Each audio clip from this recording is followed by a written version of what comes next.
প্রকৃত দুর্গের মতো হতো, তাহলে তুমি কিন্তু তোমাকে রাষ্ট্রকে আমরা কেউ কিন্তু ফিরে আসতে পারবো না।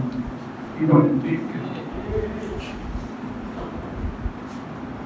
সরল ভাই ঈদের বিধান অনুযায়ী উনি চলে গিয়েছেন। তিনি সারা জীবন ইসলামের জন্য কাজ করেছেন। সূরা মুনাফিকুনে আল্লাহ বলেন, وَأَنْفِقُوا مِمَّا رَزَقْنَاكُم مِّن قَبْلِ أَن يَأْتِيَ أَحَدَكُمُ الْمَوْتُ। আমি যে রিজিক দিয়েছি তোমাদেরকে, মৃত্যু আসার আগে বের করো।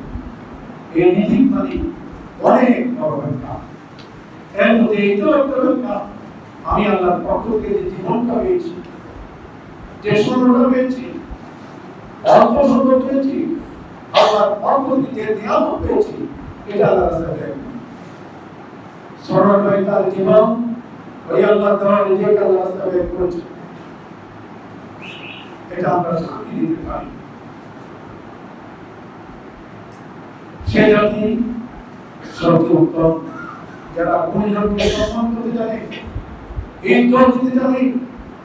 বিহারিয়া এই এলাকায় সরকারের বড় বড় ইসলামী কাজ করেছে।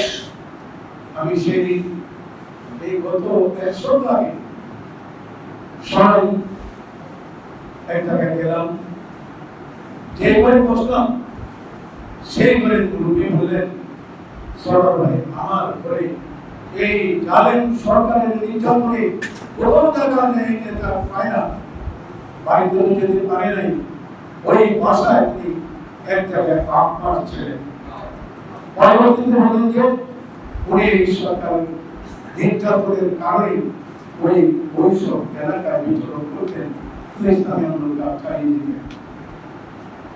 সম্মানিত ভাইরা, সরল ভাই আমাদের চলে গিয়েছেন, আমাদের দায়িত্ব কি?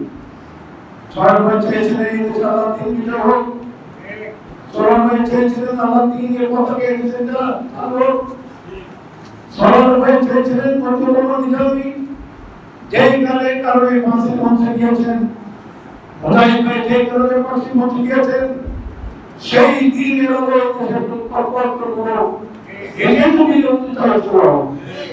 যার কারণে জনম নির্যাতনের শিকার হয়েছে।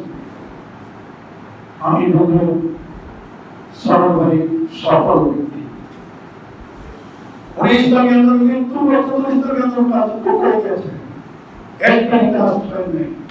বিহারের দায়িত্বের উপর করে কেন্দ্রীয় সংগঠন ওনাকে কেন্দ্রীয় দায়িত্ব দিয়ে গেছে। কিছুদিন অন্তর ৩০০ ছিল, এরপর কেন্দ্রীয় অফিস ওনাকে ওই সাংগঠনিক কাজে নিয়োগ করা হয়েছিল।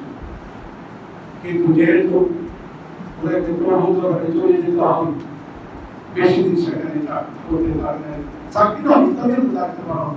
নরসিংদী জেলার সম্মানিত চিকিৎসক মহোদয়, আমাদের বাড়িতে নরসিংদীতে অবস্থান করেছেন, অনেক বেশি সময় অবস্থান করেছে ব্রাহ্মণবাড়িয়াতে।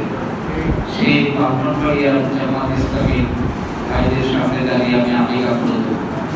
আজকের এই স্মরণ সভায় সবাই ভাইরা, আমরা সারদার অনেক দিন শুনেছি, আমরা শুরুতে বলছিলাম সারদার আলোচনা করার জন্য একদিন দেওয়া হয়, তাহলে কোনো কথা বলা শেষ হবে না।